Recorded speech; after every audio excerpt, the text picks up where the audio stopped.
Kisah Parang Panjang Sungai Manik ini adalah kisah benar dan kisah yang perlu diketahui oleh anak cucu kita. Kisah ini adalah kisah orang Melayu menentang komunis. Saya ceritakan dari 3 aspek utama. Yang pertama, sebelum, semasa dan selepas. Maka tuan-tuan, di waktu malam sebelum peperangan ini berlaku, mereka nak menyerang di sesuatu tempat, mereka mengaji Al-Quran di sebuah surau di Kampung Parit Namdi. Maka mereka mengaji di setiap malam dan sentiasa bersedia kerana ketakutan di waktu itu anak cucu mereka, isteri dan sebagainya diganggu oleh pihak komunis ini. Maka tidak ada senjata, tidak ada apa yang ada, cuma sebilah parang panjang, tuan-tuan. Di waktu malam mereka mengaji dan terus mengaji dan terus mengaji hingga ke siang. Mereka sentiasa bersiap sedia. Apabila tiba waktu untuk memulakan, untuk menyerang di sesuatu tempat,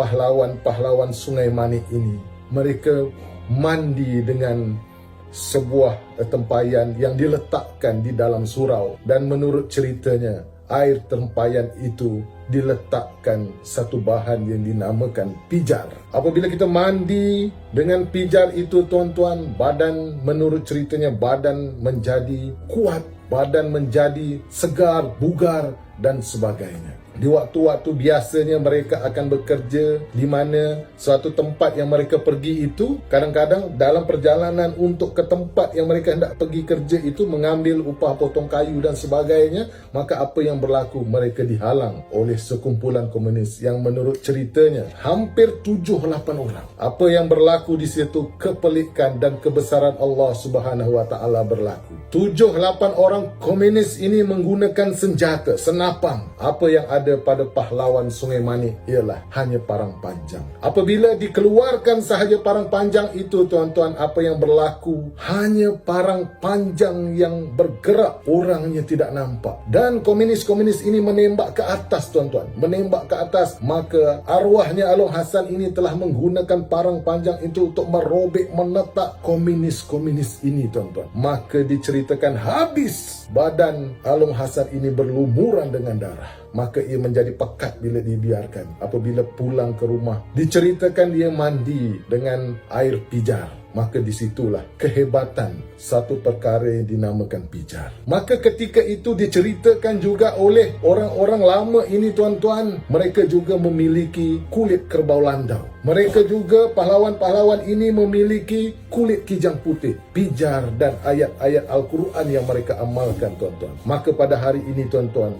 suatu ilmu di Kampung Sungai Manik, khususnya di Parit 6 di Sungai Manik batas Kertapi ini, iaitu di tengah-tengahnya ada surau tempat mereka berkumpul dan bersedia untuk mempertahankan tanah Kampung Sungai Manik ini, tuan-tuan. Jadi, tuan-tuan, saya hanya ingin berkongsi pengalaman kerana saya adalah anak jati Sungai Manik dan orang Banjar Kulaan. Sekian, wabillahi taufiq wal hidayah. Wassalamualaikum warahmatullahi wabarakatuh. Terima kasih.